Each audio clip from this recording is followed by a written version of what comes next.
only 2 jungle camps, so it doesn't hurt him much there. I like this for EG. Save top lane for last. Leave the set. Flex pick up. Say, okay, Svenskeren, you are on Cinderhulk duty on this one. Camille top lane. Got to come through for Huni, try to beat up Viper. He must be confident in his Volibear matchup. I mean, we know Volibear is an incredibly common, one of the most picked top laners in Pro League of Legends. You got to have this matchup practice when he says, don't worry, Camille is the pick for me. They threw a couple of bans. My Rumble, my Gangplank, my Jace are gone. Camilla's next. Don't worry, I got this. And look at the engage tools, right? So many champions to run forward and be the Galio target, especially if Hextech Ultimatum comes down from Camille. You cannot get away from the Galio knockup. Golden Glue can easily follow up, and there is a bounce house ready to go for Bang to just free fire on the back line. As far as actual champion dive, there's not a ton. There's Volibear Shockwave, and that's kind of it. Otherwise, I feel like Bang is fairly safe to deal a bunch of damage to the back line. He is a damage share leader in the LCS. He is going to be set up in this game, and he almost always performs. I think that the initiative in the team fights is going to be huge in this game. You know, whoever is going to get your controllers in place first so that you can be the one with the Blitzcrank pull, or you can be the one delivering the Shockwave combo first, that's going to go such a long way. Because like you're talking about, we have some of the ideal champion combinations for those big wombos set up. Both teams have built arsenals to take on these dragon fights. So I think we're going to be in store for some excitement this game. I think that's going to be a positive change from the last couple of Dig games that fans have been crying about. This one, I'm going to guarantee it right now, just after Champ Select, this one's going to be way better. I promise you. Dignitas were a little bit slow off the start in the first one, but they are going to look a whole lot better here. I like it, Kobe. I want to see it happen. Keep in mind, playoff positions are on the line. Dignitas are currently 2 games out of playoffs. They are 2 games behind CLG, 2 games behind 100 Thieves. They have 5 games left to play, counting this one. So do their key opponents. So they must at least pick up 2 wins if those other squads go 0-5. Otherwise, make it 3, make it 4, but they have to improve now. They have to pick up some wins in the very end of the split. That is the road here for Dignitas. On the EG side, they are 3 games behind Team Liquid for a playoff bye. Similarly, very difficult to make that run, but they can hope to do it. Otherwise, EG is going to be kind of stuck in that 3-6 section, and we'll see them in the first round. We are on the Rift. Let's see what they can do. Oh, where is the blind hook, freak? Oh, I really wanted that blind hook. I was talking earlier in Champ Select about extending the hook range for Blitzcrank. Right. It's something that's you see in most solo queue games where there's a decent ELO with a Blitzcrank in it. You can go to that brush, and people often spend their support player in this defensive position. That was the banana bush where Zaza was sitting. And you can hook them before they can react out of that mid lane side brush with the new Blitzcrank, but they did not actually fire it off. I was sitting here jumping as you were talking, didn't end up happening, and we'll have to wait a little bit longer for the excitement. I still hold true on my promise. This one is going to be more exciting than previous ones. Also, though, I want to touch on another storyline. This is Huni versus Dig, and we already had the DeMonte versus Dig revenge. But Dignitas dropped Huni because of the big contract and money that was attached to keeping this player around. And since Huni traded away to Evil Geniuses, spent a small amount of time on the Academy team and immediately has been moved into the LCS squad, he could not make Dig pay him in cash, but maybe he will be able to make them pay with an LCS win. That'd feel pretty good. We'll see if we can make it happen. Of course, it's already been a good start here for the new lineup on Evil Geniuses. 2-1 the record with Huni and Golden Glue in the lineup. And new champs for both of them here in their 4th game on this team. You got early pushing for Golden Glue, kind of shoving down the lane, trying to deny some of Phoenix's farm. And there we go. It'll mostly reach the turret, or Phoenix can just tank some auto attacks and keep the lane in a bad spot. Which means, hey, maybe if Graves can show up, I mean, Golden Glue is stuck on the wrong side of this lane. Svenskeren makes his presence known, though, as Golden Glue will try to keep spamming down the wave and shouldn't be in too bad of a spot.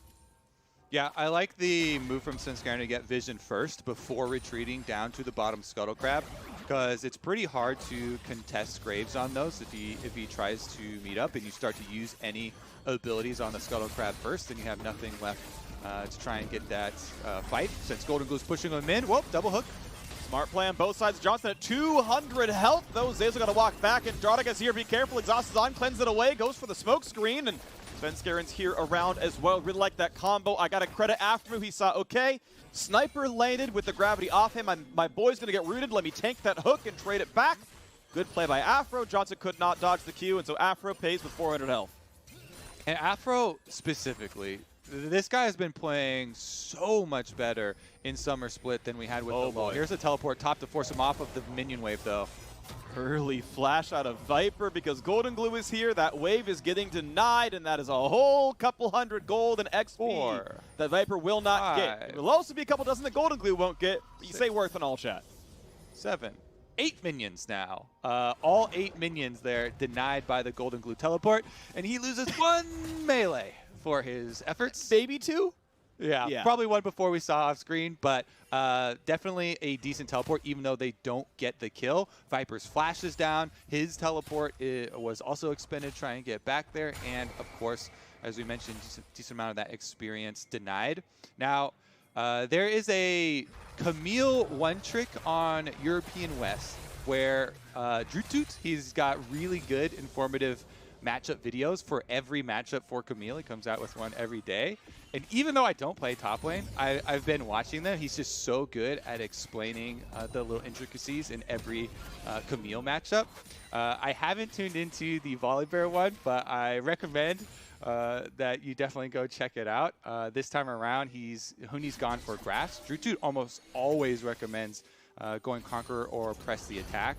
Conqueror scales so well for Camille. Well, obviously in melee matchup, grass gets so much value, right? This just makes your lane way easier. And you can see him, you stack up the grass on the minions, you can go for your W, land the slow plus the heal, and even with the control, you can get your grasp auto attack off too. Well, you got some damage onto the bottom side as Dardock is clearing Krugs, making sure the bot lane's not getting dove anytime soon. But, Kobe, I feel like I got baited a little bit. I'm not trying to sell you out, because obviously you're not a top laner. You have to watch these people like, man, there's all these matchup videos, and so this guy has one for every matchup, and I didn't watch the Volibear one. I've watched 4 of them. Okay. Oh, wait for this. This is some decent damage. Phoenix is going to burn the cleanse away. Svenskaren's going to be here, pulls him right back in. When's the jump going to come? Not just yet. Svenskaren gets a lot of damage in. Cannot quite land the true damage part of the punch as Phoenix walks away with 200 health left. But an easy fight in the mid lane, puts a health bar lead onto EG. Yeah, I watched 4 of them just because, you know, I was curious, and I always like getting the, you know, high-rated challenger insights. But the Volibear one, I don't know if it was there or if it was super far down. Okay. But they all have their little even, you know, ways to trade on it and stuff like that. The Ornn one was pretty informative as well. Definitely recommend checking him out. But again, Dragon picked up here.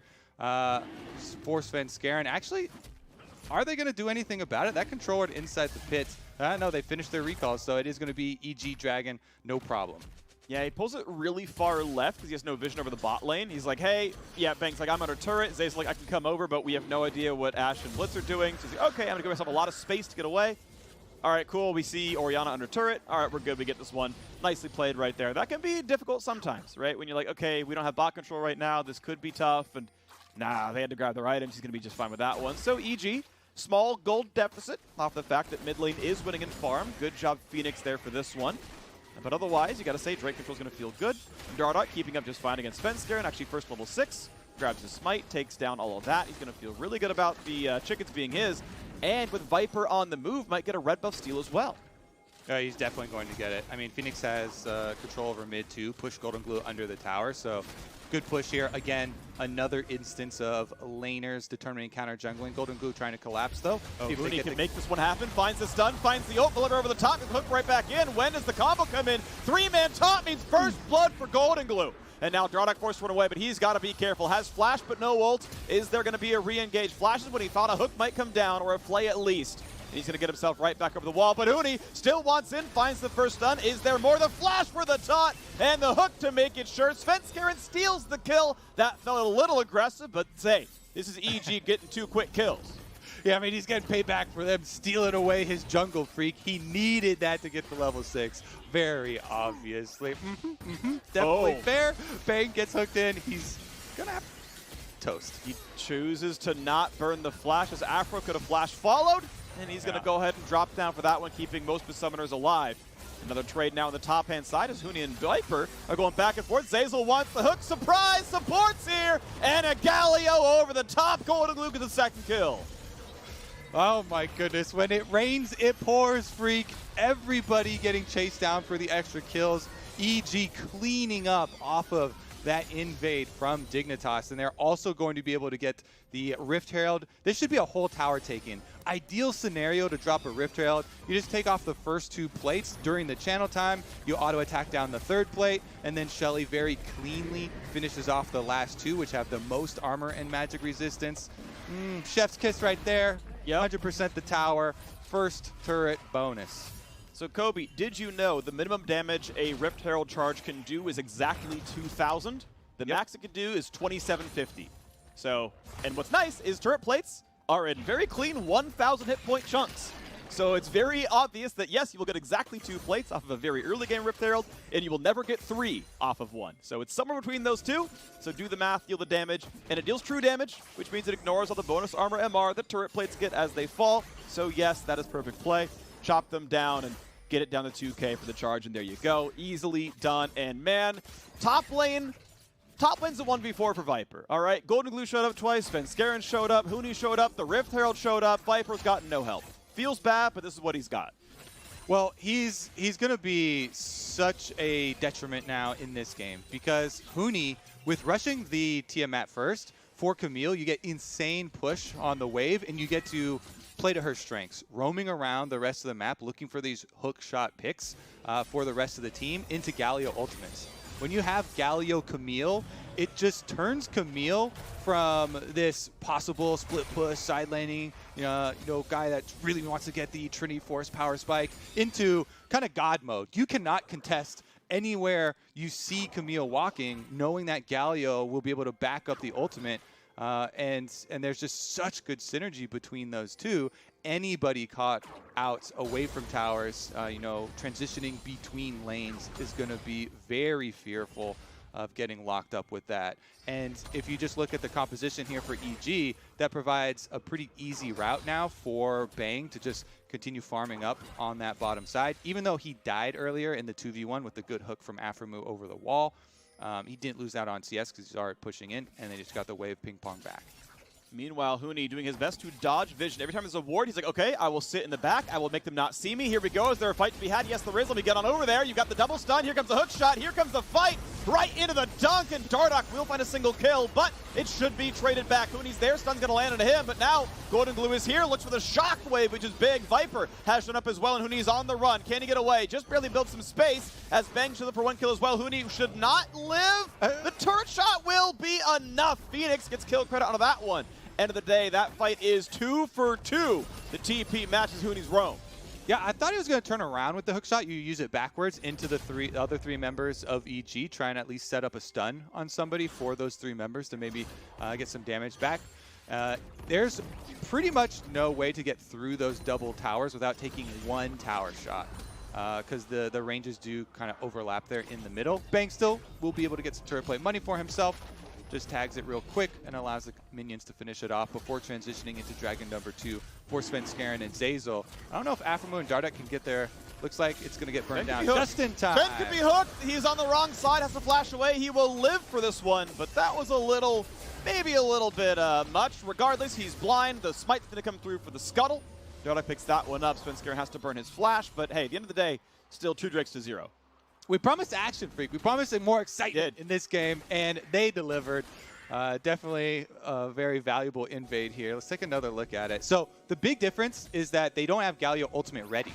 The cooldown is not there. Even though that we're talking about this combination, if they had the cooldown, it would be an overwhelming victory, but they do not. So Aframu Dardoch, they get the first kill, burst him down. On the bottom side, you can see Bang and Zeyzal take Johnson completely out of it. Zeyzal with a really nice hook in there, plus the exhaust goes down to land the slow and the extra kill. And here I'm like, that's why I thought Huni, maybe he turns around. He actually hook shots back towards Viper or towards Aframu, but to set up a stun for another death sentence from Zeyzal, but he tried to sneak his way through the 2 turrets and does not live to tell about it. Doesn't quite get through, but still a valiant effort all the same. And look, the gold is still 2.2 thousand in the favor of Evil Geniuses. You expect them to win based on their record. You expected them to win based on the quality of their recent play. And they are so far in pretty decided control over this one as we crest 13.5 minutes in. Turret plates will fall soon. And Yeah, we'll see the mid game be a solid EG favor here. So, Freak, I got an update for you because you were disappointed in me, and I do not like when Freak is disappointed in me. Okay. I went to Drutut's channel to look up his Volibear one. And like I was talking about, all the other ones I watched, super informative. There are these in-depth details. These are the runes. This is how you trade. This is what you level every single level. This is what you do if he goes for this purchase. His Volibear one just shows him dying to Volibear. It's a 20-second video, and then he bans it. So... Wait, coming from the Challenger Camille one trick, he says just ban the matchup. so the Challenger Camille one trick says just ban Volibear. The matchup is a hard int, and Huni's like, yo, they picked Volibear. Give me Camille. I love this. Yeah. Now I want to know how favored Huni thinks the matchup is. And, I mean, it's just further proof, you know, NA Korea greater than EU, because Huni can clearly win the matchup. Yeah. So let me also reiterate, like, Drutu, he also always loves Yellow Tree. He loves going Conquer. He goes going Press the Attack. And Huni did make the little change here to go Grass, which is very good for making lanes better versus melee matchup, obviously, with the extra health, with the sustain and stuff. But there was a lot that went on there with Golden Guardians actually ganking for him, making the play happen with Golden Glue, even Zeyzal heading up there. So team effort. Yes, the lane was a 4v1, as we mentioned earlier, and Rift Herald's coming around for maybe the second round of this one. Very early Herald control, by the way. Svenskeren getting these pretty much on the timer they drop down. He's getting a lot of that. I will say Dardoch is getting more farm. Obviously, a Herald or a Drake takes longer than something like chickens, so sometimes that is the price you will pay, as you'll be down an extra camp every time you take one of these objectives. Again, still worth it. Svenskeren is getting a lot for his team, but Dardoch is farming well, and he's currently got a 2-level lead in the jungle. Yeah, Graves definitely has an easy time with that, even when the team is behind. I want to take a look at the transition over to Dragon, though, because this is something I want to continue to highlight, is a minute and a half before, this is when the teams have to start communicating about how they're setting up for the Dragon. Because if you're resetting from the other side of the map, it's going to take you at least 30 seconds to get your recall off and get over to that area. So you're going to need to have the time to prep before that to lay your control wards down, clear out the enemy control wards. As we went over in Champ Select, there's so much with this setup here, with double hook champions, with so many possibilities of playing off of a hook, with crowd control layering, with Shockwave in the game, you know, jumping in there, as well as layering the Camille and Galio. That setup goes a long way. Preparation is gonna give you like 80% of this team fight. Yeah, that's going to be the really important part. And if you don't have the wards already, you need a frontlaner to dive in there and say, okay, well, I'm just going to combat ward. I'm going to walk in, and at least I'll get some vision. We'll know what's going on. If I walk by control to kill that one, if they engage on me, at least I'm there. I know, right? And you hope you don't lose like your DKP for pulling the too many ads at one time. But regardless, yes, that's going to be the hope. And so that'll be fun to watch for. Obviously, we do have a pause in the game. We'll get it back in when we can. I will tell you more when I hear more, but otherwise, it's us talking about League of Legends. EG have themselves a team fight comp. They've got really good engage tools. They've got the center hook done on set. They've got Aftershock Thresh. Even Huni on Camille can do it if he has to, although without a stopwatch, he's pretty killable. But yeah, I mean, EG have mostly map control. They've got the gold lead, and you assume they'll get Drake 3 as well. So yeah, I got the update there, checking lag in the game. Just want to make sure that there's no delays for anybody. So while they get that sorted out, we can go a little bit deeper into this. And you mentioned the team fight power, and that's what we're talking about with the preparation for this Dragon fight that's about to occur. EG, very quick at stacking those first 2 dragons. So while number 3 doesn't give you the soul, a lot of teams see it as the pivotal one to relieve pressure later and kind of allow you for the possibility of mistakes later down the line. Right. This is the team that has the Blitzcrank, Ashe, Orianna, Volibear combination that you need to pull off kind of seamlessly to get that victory, because there are more options on the EG side. They can have Huni on Camille, who's already ahead, has rushed the Tiamat for wave control, can just annihilate waves on the side, threaten for his teleports over, and then you get the Galio kind of trying to delay for him to join the rest of the team. So they do have counter engage options on this side and split push options. So I think they're the ones with a lot more presence in the setup here, and they can try and force Dignitas into that bad situation.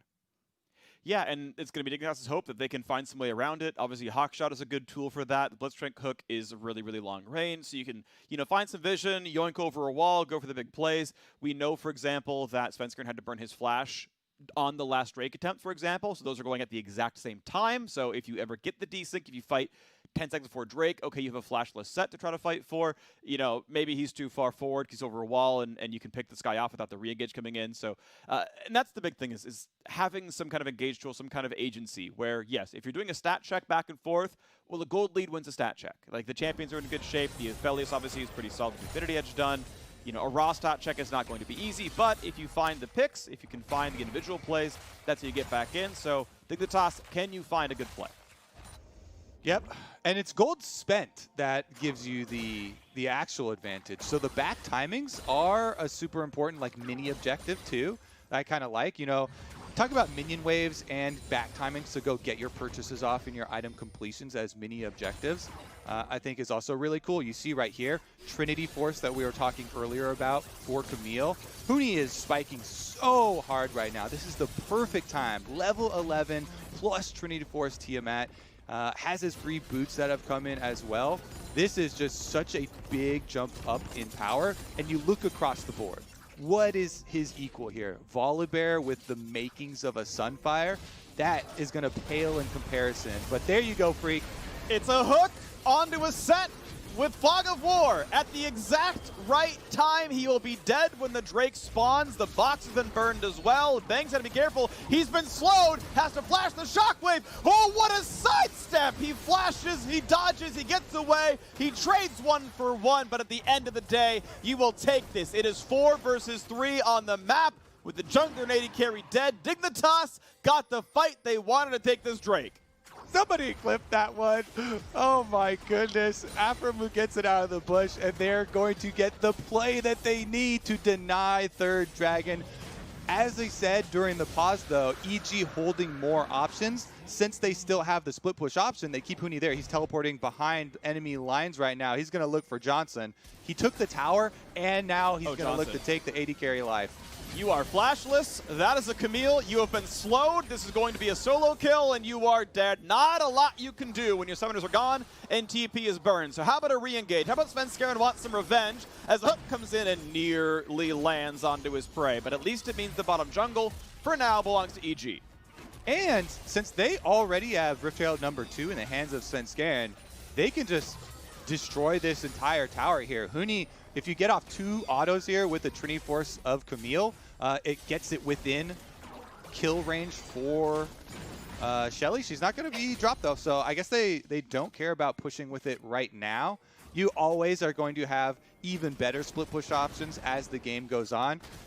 Camille scales really, really well. Even though Huni just hit his biggest power spike, he's going to retain that advantage against literally anyone in the 1v1 on the side lane. As mid lane is pushed down, a single auto attack will kill it. Golden Glue, make sure you're in range. He's in range, gets the local gold, 300 onto him. He's going to feel comfortable there. I do want to give some credit real quick to Golden Glue going for a flat pen build. No one has any MR. Let's watch that fight again, though. As you said, yoink! Gets him right into the brush. After a move, finds the pick. Then he exhausts. Bang does cleanse it off, and they kite around for the Thresh ultimate to dissipate. Phoenix coming down, then gets Bang's flash. This is the sidestep you're talking about. He was also slowed by the Bork active there, and he still gets it off, and then turns around for the return kill. So as doomed as an Aphelios is in that situation, Bang played it really well just to get that counter kill and get more cooldowns out of the opponents. Still was definitely a big play for Dig, and of course they denied a critical third Drake. EG still pushing ahead though, and now with all these extra side lane turrets going down, they have so much room to get their deep vision in, steal away the enemy blue. Golden Glue so happy right now. With the Galio ultimate available, he can just traverse through the fog of war, hovering between these lanes, and adding that much more threat to Huni's engage. Just in time. Herald Small charges victory. Stopped. Good job by Viper. Bang slightly overstaying in the bottom lane did help get him killed. Nice hook by Afro, but it's not going to be quite where Svenskeren was, and not going to be a kill. Goes for the smite and says, nah, there's not really a fight just yet. Galio's out of Can't range. find the poke. And that's the important part as Johnson grabs the red and heads down towards the bottom side. Arrow can be used when needed as the push keeps going in. Svenskeren gonna look for a dunk, maybe. Gonna pull in, there's the ulti, gonna find the slow on a Dardoch. Still no Galio over the top. Flashes didn't need to, but didn't know that at the time. Flash dodge the hook, now Viper is here. A big step in the front line, gonna hit Svenskeren down to the top. Not gonna be any CC, no Phoenix. Grabs the kill of Svenskeren. Re-engage, they're gonna be enough. Flash from the north to the top, only one has to burn the Sony. Now the re-engage from Johnson can't kill him either. A touchdown, trading back though. Who's back? Trying to second kill and suddenly a 3-on-3 again. He's gonna help. And another kill picked up here. A 3-kill for Dignitas. They're releasing right down the goal.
Solid damage profile across the board. Dardoch obviously a pretty meaningful contribution there himself on a Graves that, as we've been mentioning, farming pretty well, keeping up, doing just fine. Level 13, still a 3-level lead over Svenskeren. Sure, different champions have different roles. Graves is supposed to be more of a selfish champ, don't get me wrong, but his mid-game impact almost assuredly going to be a lot bigger now as there's plenty of frontline. He can just play DPS and it's going to work pretty well.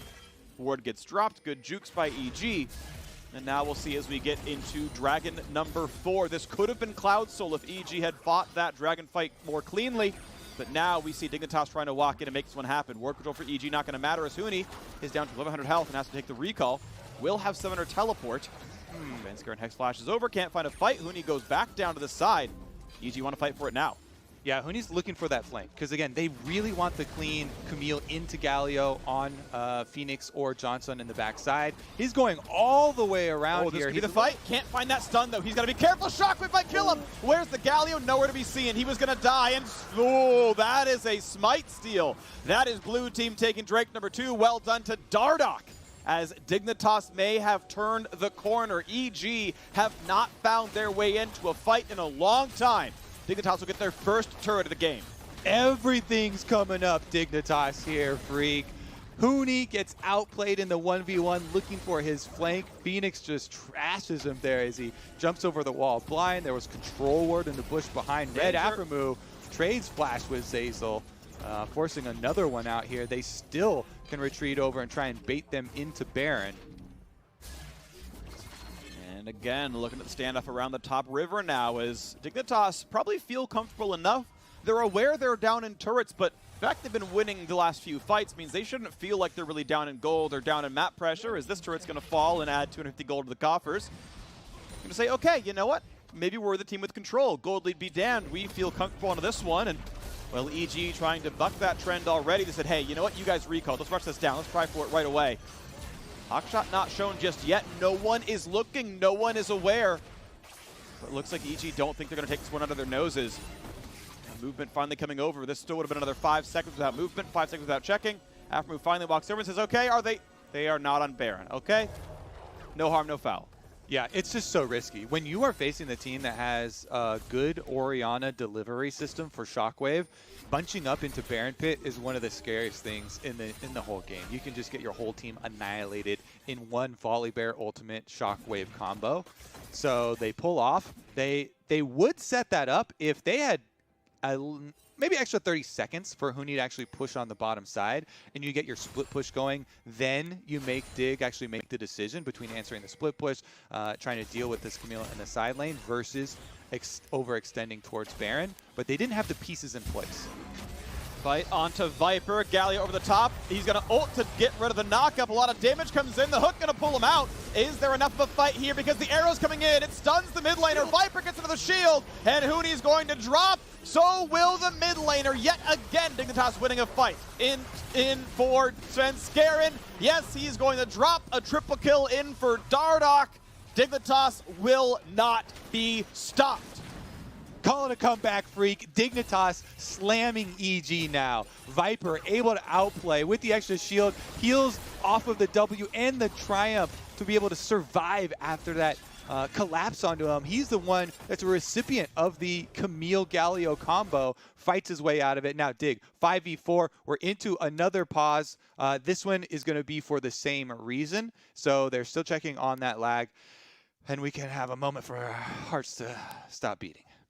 Yeah, not stop beating. Just calm down a little. Well, yeah, that's let's not have that one, Kobe. That's okay. I've mixed my words plenty today as well. I can't blame you for the same. This has been interesting, and I want your thoughts on this one because as this game's been progressing, I am curious if EG have been approaching this game correctly. All of their lead has been in the top lane, right? First Herald went there. A lot of the early ganks went there. As far as Goldie was concerned, this was top difference.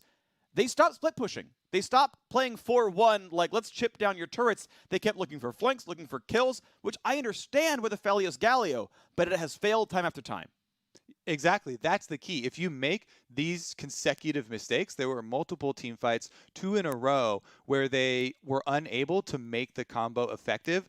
Hextech Ultimatum into Galio Ultimate is usually pretty easy to pull off, but the first one, they miss it, and then the second one, Huni looking for the flank, half health goes over blind and immediately just gets killed off by Phoenix. Like, those are 2 very big turning points for Dig. You had been mentioning the whole game about how they're still farming up. Dardoch is farming up a Storm here on Graves. He's turning into one of those 1v9 Graves that you have nightmares about, where he has the Black Cleaver plus Death's Dance for the max cooldown reduction, as well as Armor Shred and Lifesteal combination that makes you basically a bruiser, surviving even in these close range fights, dealing a decent amount of damage for the team. And I think Phoenix as well, with the Orianna, has been a standout player for them. And that's a guy that he got a lot of criticism for when he first joined and had the TF game. Big miss, but his Azir games were great, and this game for Orianna has also been extremely good. So the shifts here for Dignitas looking a lot better. Yeah, and good to see Dig turning it back over. Right? They had that 3-win run just a couple weeks back, and then suddenly lose to Golden Guardians, lose to TSM. Are they back to being a pumpkin, or are they going to be a fancy carousel once again? And now making this comeback happen against Evil Geniuses, a team tied for, what, 4th right now? Like, that is a good look. That is a solid team. This is a high-quality win and one that you need, again, very desperately. To recap what we said very early on, Dignitas are 2 games out of playoffs. They don't have control of their own fate because of CLG and 100 Thieves just kind of keep them at arm's reach. Dignitas can't make it back up. They have to at least go +2. This is the first one they need to do it. They look like they have turned the corner. They've got, obviously, a front line. The ease of execution clearly is there with Volibear just ulting in, stacking a bunch of armor. He's going to feel really good.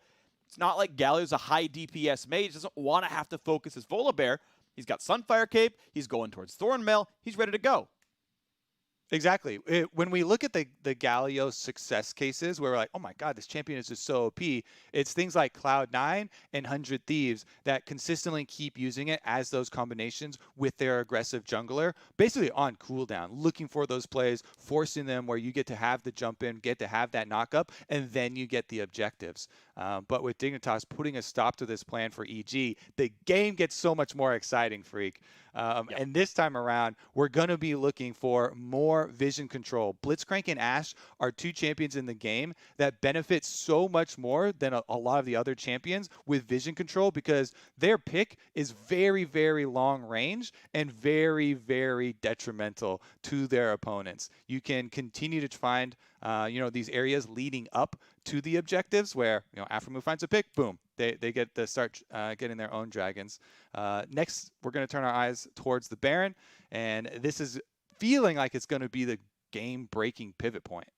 Yeah, it feels like it. Dignitas have tied up the Dragon score. They've got turrets ready to kill across the map. They've only taken two outers, so there's another lane to knock down easily. I'm expecting you know, 3,000 to 4,000 gold off a Baron power play if they secure the objective.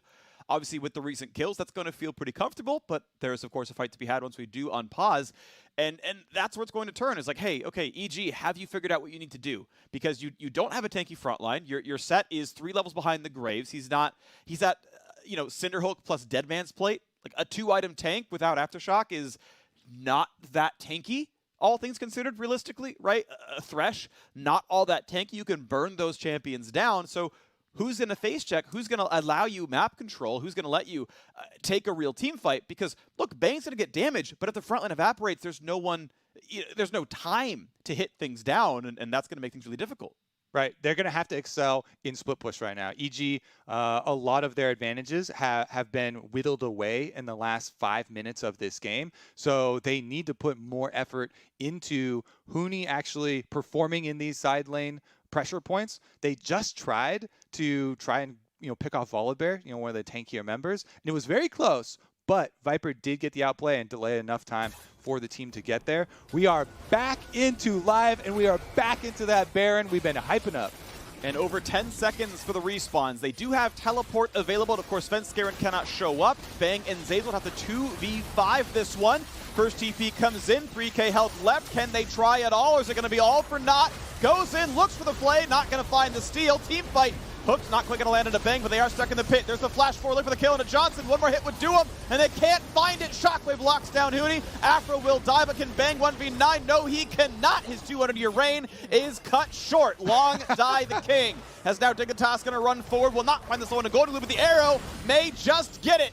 Will not quite as they walk away. Baron is secured. 2 more kills picked up with only the death being Aframu. Dignitas are in complete control. Baron acquired, and now they get to go on the offensive. Dig played great defense for the last 10 minutes, objective after objective, and now they are peaking. Blue buff steal away on top of it. They can easily get the reset here. Johnson goes back for the extra Infinity Edge components, adding extra attack damage to him for the rest of the push. And let's take a look at the setup for it. They're just burning this one down. Bork on Ashe, helping shred right through it. Dardoch here, very fed on the Graves, and they just burn it down before EG forced the fight. And then Zeyzal's the one that's in there. That's not like an attempt at a smite steal or anything. Svenskeren was the one that's dead for EG, so Dardoch's easily able to land the smite, and they still go for the fight afterwards. It may be if they had Svenskeren there and had some more peel or frontline or something for Bang, they might be able to pull out the Aphelios YouTube highlight, but not this case. Did get the Baron. They get the 4v5 win in the team fight, and now they can try and push. Dragon number 3 for them. All clouds will be coming up. Well, Bang at least has gotten the 3rd item. Phantom Dancer is in. I want to point out that when you crit with the flamethrower, it increases the AoE of the flames as well as more little droplets come out. So it's not just a single target DPS, it's increased AoE as well. As the crit goes 75%, we'll see as Bang knocks down the wave. Look how easy that is. Not a problem at all to knock these waves down, as Dignitas are not really contesting them. Huni split Baron push. buff on 4, they go to bot lane. Yep, and you see on the minimap, Huni split push. That's what we wanted. They have to commit to what their team is built for. Meanwhile, Dig, though, they've got Baron, so they can just force their way into the base here. Tower won't stand a chance. They've sent Volibear back, so they can't turn it off, but they can just blow it up. They land the hook. He's got cleanse, or the stun, I should say. He's got cleanse, so he's going to survive this one. The inhibitor will drop, and turrets were traded on both sides. Now, I want to point out, EG had already killed top tier 2, so Dignitas still got more turret kills and obviously more inhibitor turret kills, or inhibitor kills themselves off of that trade of events. Drake number 5 on the map. Dignitas can own bottom river if they want it, and this should be a pretty easy pickup. I don't see EG really contesting the Baron buff timing out for too terribly long. And Dignitas can have no problems knocking this one out. Ah, man, it is a 4-level jungle difference, Freak, with Dardoch 16 now on Graves. The luxuries of being able to farm your opponent's side of the map as well. And with Svenskeren constantly looking for these plays on set, trying to be the setup, the point man for his team, he's not spending that time clearing like Dardoch. It is almost getting to a jungle flame horizon here which, to be fair, you know, Graves is big culprit for most of those jungle Flame Horizon cases, but Dardoch definitely has been playing it very well. And one thing you point out is simply the amount of farm gained by each team over the last 15 minutes. The only one who's really keeping up is Bang, keeping 10 CS per minute, but otherwise, it's just kind of full court press. Dignitas are just finding more minions to kill. A lot of the time being that EG's champions are dead. Level lead back in for Viper in the top side. Yeah, had a really rough start to this game, but he has completely turned it around now. He is the front line his team needs, the one they deserve, and the one that will push down top lane here as Viper will make sure this turret falls as well. It's ready to tower dive. Yep. Secondary tower going to go down pretty easily. Honestly, I don't think they need to take any risks at this point. You can continue to increase those CS numbers, increase the gold differences by just warding through both sides of this jungle. There's another 3.5 minutes until the dragon comes, so there's no big rush there. Hooni's got a flank. Gonna go for the play, knocked up already. Galio over the top, can he find anything? He's not gonna get Viper, he's gonna be stunned though, and Hooni will die yet again, 3 and 6. This re-engage is gonna be easy. Afro finds the stun, goodbye to the front line.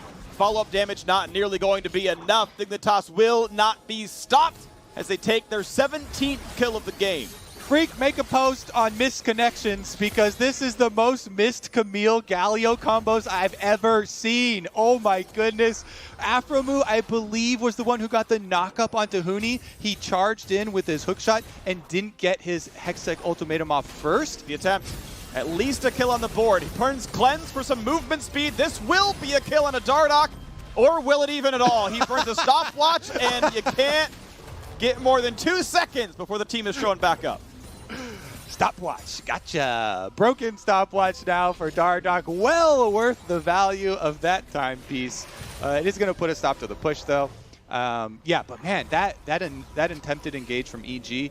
Yes, they are feeling pressured. They know they need to try and make one of these, you know, combinations happen and one of those flanks happen. But maybe we'll get the replay. There was a knockup, at least I saw, that's interrupted Hooni attempted combination there, and so Galio ultimate actually came down before the Hextech ultimatum because Hooni was in danger of getting 100% to zeroed, and then he ults afterwards and they don't trap anyone inside, so Dig get to kite out the stun zone and are able to turn it around once again. With that victory, I mean, it's turning into a bit of a landslide. Baron number 2 now will be started out, and you see the Fog of War toggle from observers. Thank you very much. This shows how scary it is for EG to poke around, worrying about the Blitzcrank hooks, worrying about the Ash Arrow.